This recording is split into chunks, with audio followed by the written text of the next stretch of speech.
we're on. I think we're on. Hi, LauraLynn. Hey, Shannon. How are you doing today?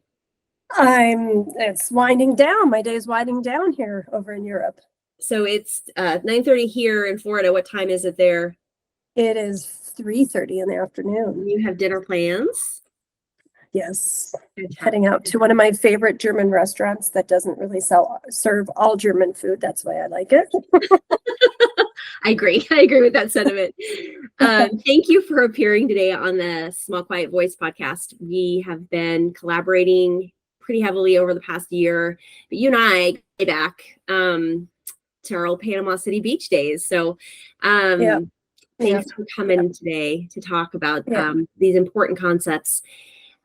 Just so our viewers can get some idea of how you fit into this mix, can you tell me a little bit about your career? And then I'm curious also, because I think it's so interesting, about your relationship and how that has taken you across the world pretty much. Yes. Yeah.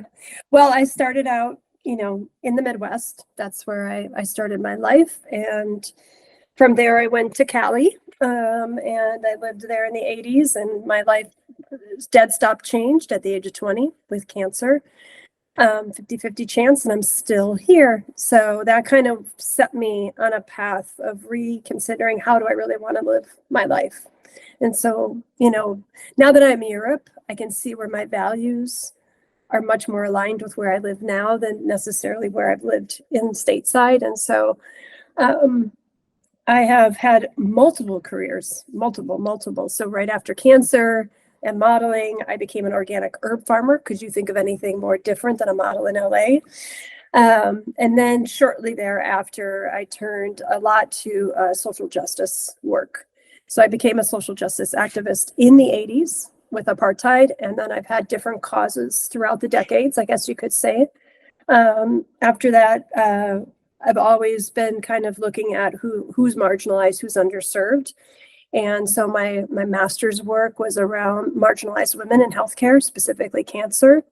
And I worked on a national level around that in Washington, D.C., and advocacy in that way, doing different kinds of diversity trainings and things like that. And then I moved into the coaching field. So I've been a coach for 20 years and a leadership consultant since then. And I developed a program that works with youth around leadership development, specifically youth that come from extremely marginalized situations, foster girls from city areas that are not well served at all. And so then it just kind of blended, like everything just built upon itself. But it always had this thread, which kind of, I know we're going to talk about in a minute, but it always had this thread of, how do I help? How do I, whether I'm part of the culture or not, but how do I make it so that there's more humanization going and being there supporting the people I'm working around? And so now that is my focus. I'm a humanistic leadership coach and thought leader, thought partner. Like I guess you could say consultant, but really for me, it's more of working with organizations to think about and feel out what is the best way forward. And I had the graciousness of being able to work on my PhD while I'm living here in Europe because I have a spouse who is in the military, which I can say out loud now. We lived under Don't Ask, Don't Tell for many, many years. And so I'm really grateful that I can finally say that out loud, which I was also part of an activist towards, being able to in silent ways. So that's kind of what's brought me to where I am now. Mm-hmm. Yeah. Over here in the EU for at least another few months. I love your story. And I know that you have worked really hard to help people in a lot of different ways. So for that, I want to tell you thank you. You're welcome. Or stay here, bitteschön. Yes, there you go. I need to learn some of that European, German, Italian, French language. I'm going to be over there soon. So they're very different. French and Italian closer. I was in Italy this last weekend, but German is not like any of them. It's tough when you're over there and you have to learn the language enough to at least get by. Well, you get translation fatigue is what I call it. Like I can only do so many things in the German public per day before I'm just like fatigued and trying to translate all the time. And so I just go back in my beautiful home in the woods. So There you go. There you go. I love it when yeah. we talk and you're on the patio and I get to see the trees in the background, just so you know. I do love that. Very cool. So just a quick caveat to that question. Yeah. What did serving all those people over the years teach you and really inspire you to do your work in the humanizing leadership field? Right.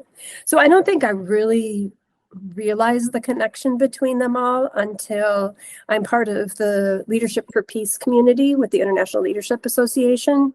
And we have different people who come in and do talks. I'll be talking next month for our community. And there was a woman when I was in probably the third year of my PhD program, Eileen, she was doing her PhD work and she went to Gaza and she spoke with people on both sides of the strip.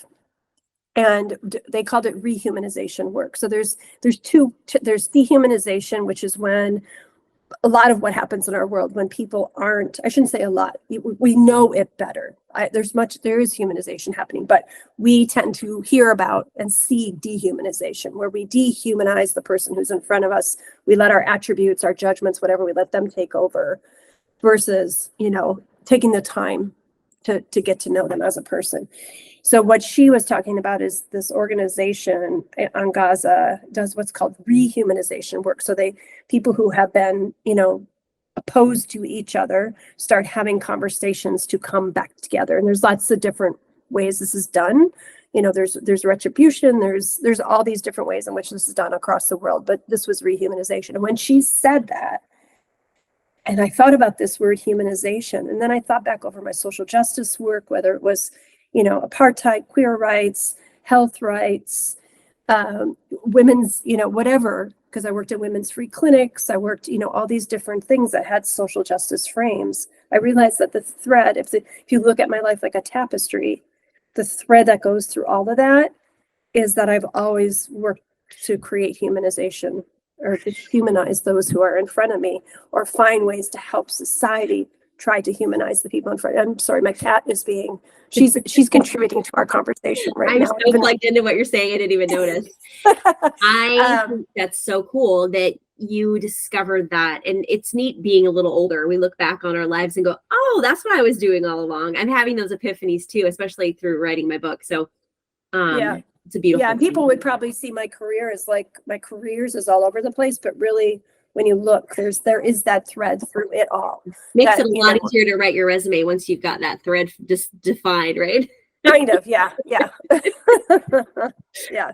So in a grand scope, something that just popped out when you were talking about that, we've, as a society, as a world society, we've been through the ringer over the past few years. COVID shut us all down for a year, and that was the weirdest thing. Lots of trauma has come from that. Lots of anxious people, especially the young people that I come into contact with, my son's ages, who, potentially had to graduate and go to prom and not to have a prom and not have a homecoming, not have those extracurricular activities. It was a real weird year.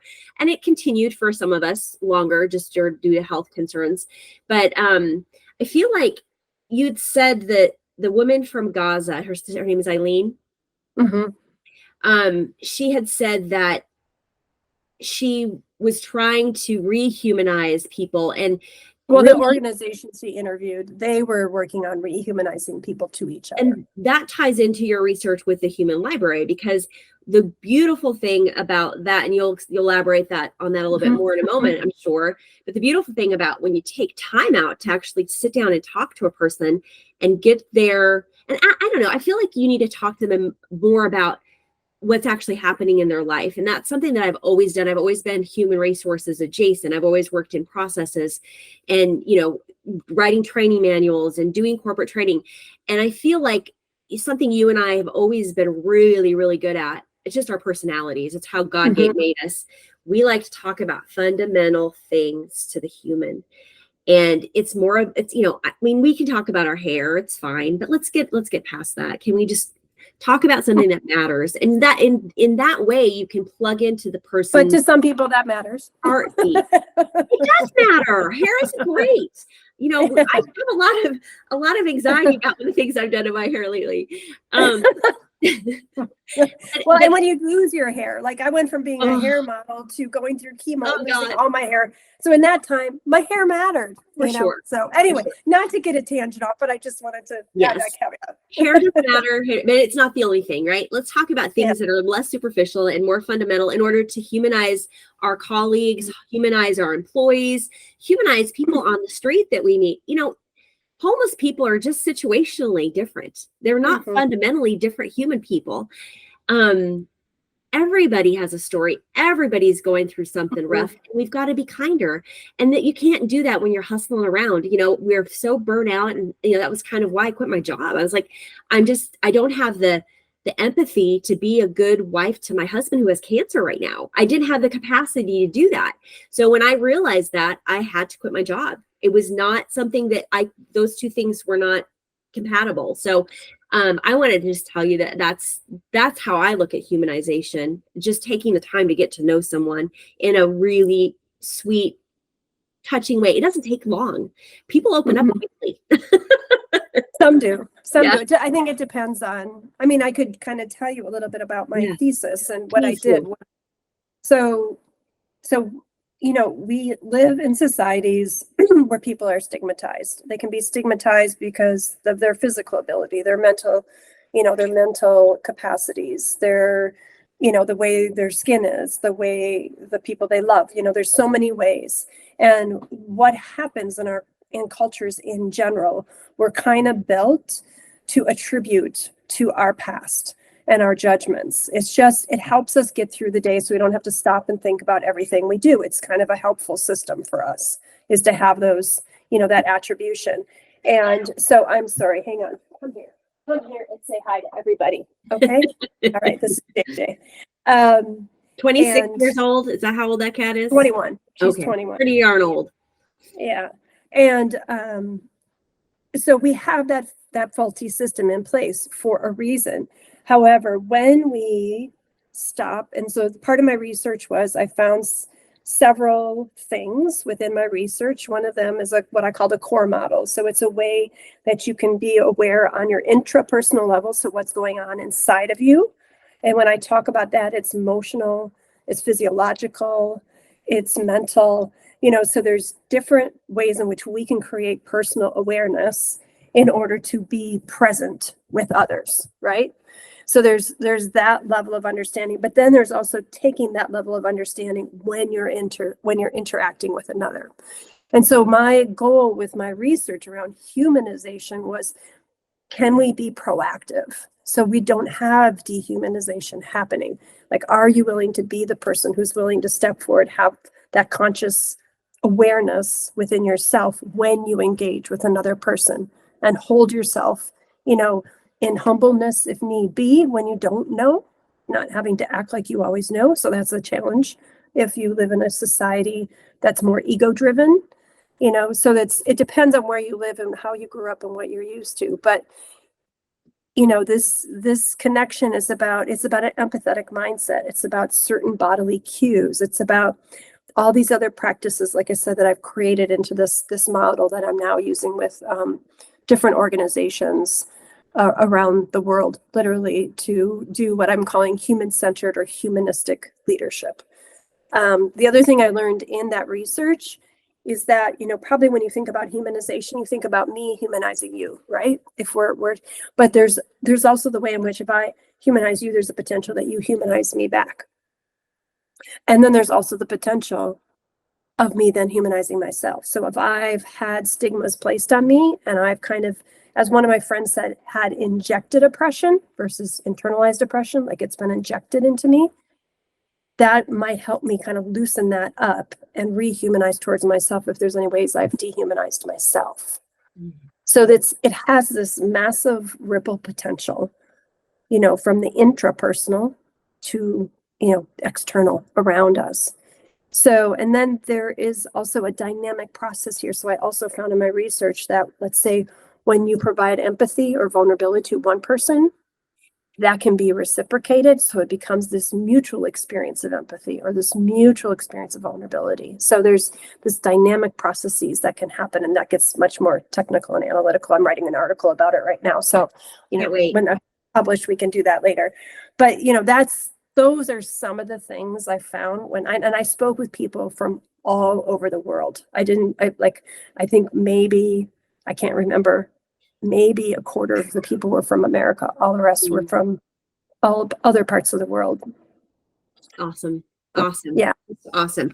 So you were at the Human Library. Can you tell us just a brief bit about what that looked like? So the Human Library is this organization that's centered out of Copenhagen, and they were my partners. They helped me find participants for my organization through what they call their books. So they have people who sign up who live with different social stigmas, and they create titles for themselves and at events literally all over the world. They're in the US, they're everywhere, they're online, anywhere you want.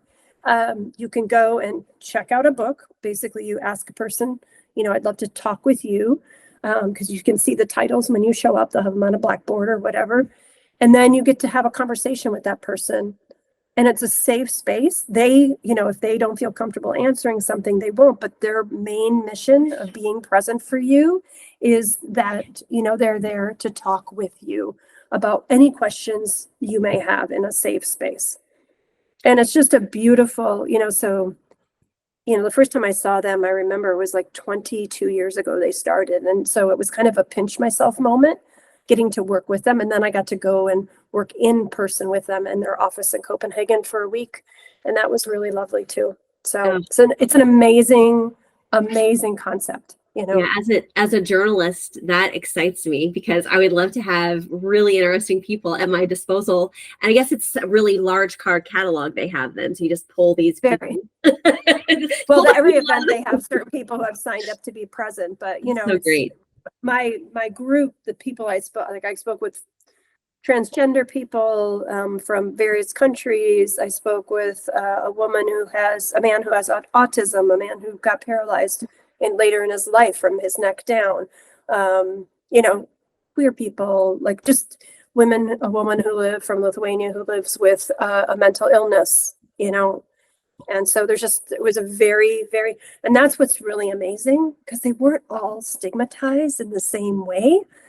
They all were stigmatized in some way, but still there were threads of what they experienced, all of them experienced, no matter their stigma, about how they felt people reacted to them or acted towards them. That was humanizing. And I think that's pretty amazing. It shows how simple it is for us to actually just be human to each other.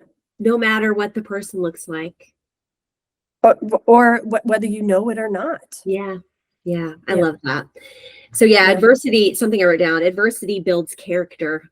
I feel like, nobody makes it out of this life alive. We've all got to deal with something. And, it sometimes it gets worse as you get older. For you, cancer changed everything at 20. So I can't even imagine what that was like for you. I think I was kind of young and ignorant, which probably played good for me. Well, I think it probably wised you up quite a bit. That's probably why you're such a wise old soul now, because you're on your second. Well, I'm sure I've got more to grow, always. always, for sure. This kind of leads me into when you were talking about, speaking to people at work or wherever we're speaking to people.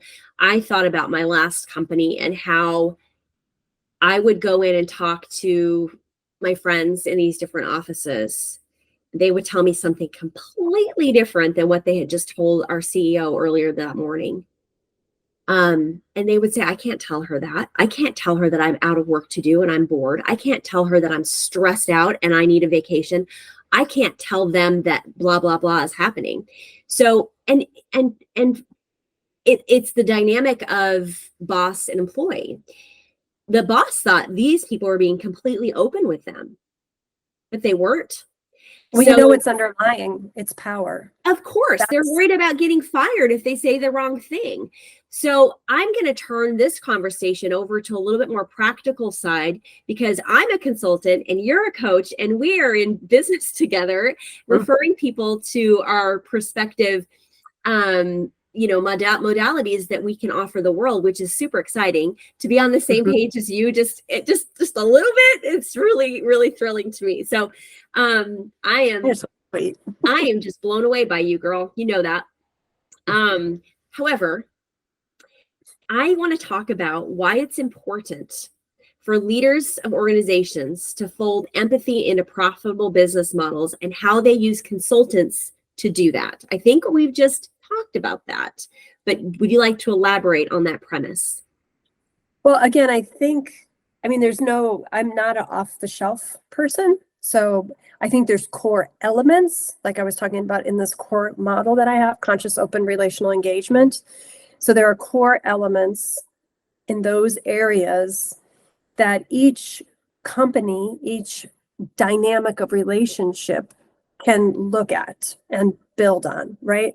So a lot of psychological theories are built because we have power dynamics, right? So one specific theory that I've reinforced through my research is the relational cultural theory. It's a wonderful theory. Actually, I have one of my favorite books by this theory right here called When Getting Along Is Not Enough: Restructuring Race in Our Lives and Relationships by Maureen Walker.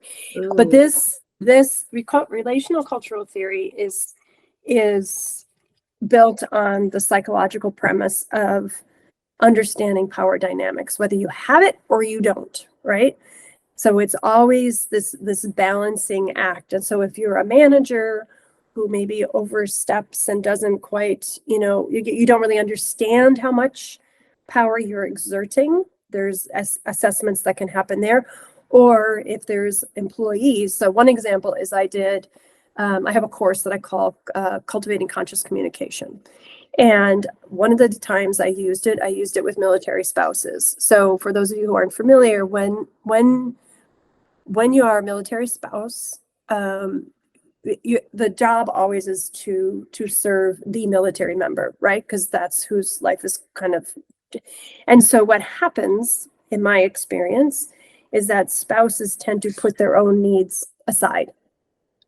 And so what I focus on in this work is like really getting people to understand what is it we're feeling, what is it that we're needing, and how do we request what we need to fulfill ourselves, right? And it's the same with employer dynamics. So like you were saying in that example, that woman or person had a need to talk to their boss, but they didn't feel they could. For whatever reason, there was something they felt, whether it was the power dynamic or something other thing.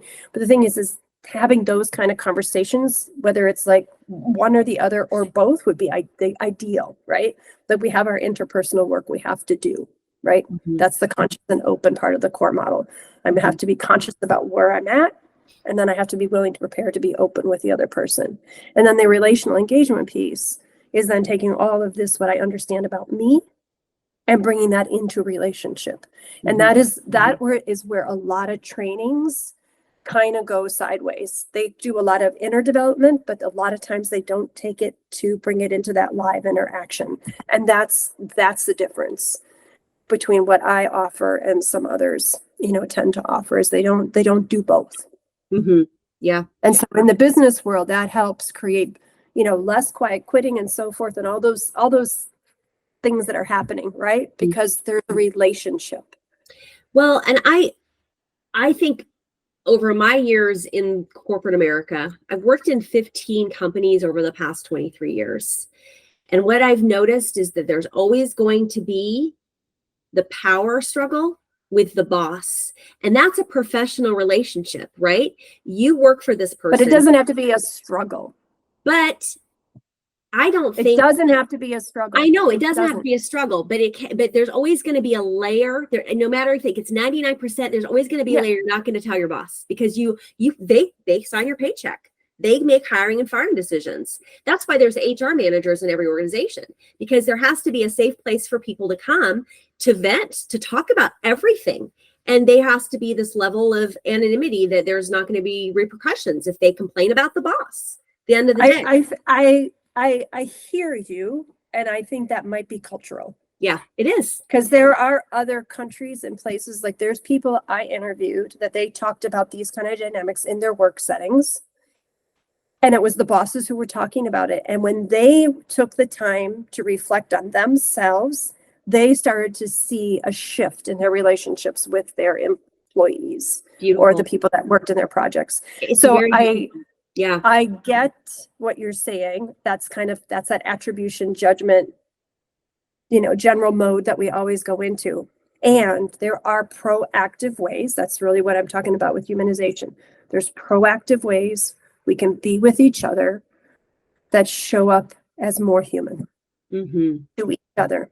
And let that be the goal, right? Let us, as strong leaders and as people that are thought provoking and really care about people in kind ways, in genuine kind ways, right? Right. But I'm not saying it's easy. Yeah, it's not. I mean, it does take work, but if you're willing to do it, it could really pay off. Yeah. And I think that's really the beautiful, synchrony between consultants and coaches, because there's going to be those certain number of leaders that really want to learn this work. They really are committed to it. And then there's those other type of leaders that are, we just need somebody to come in and fix it. We'll stand behind the decisions they have us make. And so there's different fits, right? In different organizations, and also different needs, consultant or coaching. Well, they might be afraid. Like the people you're saying, like my guess, like it's very hard for me to dehuman. Like by doing that, I feel like we're kind of dehumanizing those people, saying they're not willing to do the work. And my guess, my empathetic feeling there is that they're afraid. They've never been vulnerable with somebody, right? And so what we're asking them to do is be vulnerable. And they were raised through the business school, right? Empathy will be the revolution. You got to back it up. It's blurred. There we go. Starves fear. And I absolutely believe that. I absolutely believe that is vulnerability and empathy. I mean, Brene Brown talks about it, right? Too. And my research backs that up and takes it a little bit further beyond where she goes. But it's just general relationships, right? And it's two of the things we fear is being, especially vulnerability. Like that looks weak in some cultures, right? I just wrote about it. I just wrote a book. I'm so vulnerable. I laid my heart out, and I'm prepared to do it again. I mean, I've got other projects coming, and just vulnerability, man, it's a superpower. Right. Well, I wrote my memoir too, and it is. But the thing is, when we're vulnerable with each other, then we lay it out. Like what I learned through writing my memoir back when you and I first met was that it supports other people. They don't feel so alone. It's a beautiful thing. I need to reread your book, and you're going to get my book in the mail soon. I'm waiting. It's took the slow boat. Maybe it got caught in the crap that's going on in the ocean. Who knows? Who knows? Yeah. Definite challenges, but you're going to be moving back to the United States soon, so I'm excited about that. We might actually get to see each other in person before. Been years since we've seen each other in person. We talk on the phone and do FaceTime and do this kind of thing. But so tell us what's next for you.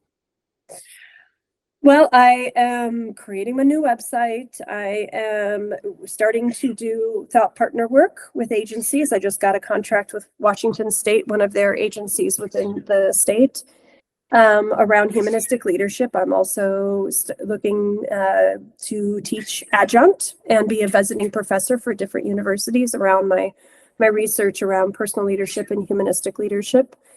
And before I move back in August to the US, I'm going to travel a whole lot now that I'm done with my PhD. So I've got a bunch of countries on my list that I'm going to hit before I head back to the other side of the world. So yeah, that's what I'm up to. Sounds like and taking care of my little furry ones. Yeah. So you're in New Mexico when you guys get back? That's the plan at the moment. Okay. I am happy that your kitty made an appearance. Again. What's the She never comes out of her little cave until I get on my computer and talk to somebody. So of course, she's jealous. That's the way they are. I know my animals are probably popping at the door wanting to get in. What's the URL of your website? It will be, I haven't started it yet, but it will be my first name, LauraLynn. So LauraLynnJ, like Jansen.com. LauraLynn J. Awesome. I can't wait to check it out. You let me know when it's ready. I want to look at it like you've looked at my stuff. Exciting stuff. Okay, LauraLynn. Well, I know you need to get out the door and go to your dinner date. I have to get on to a networking meeting. So is there anything else you want to tell our people before we get off?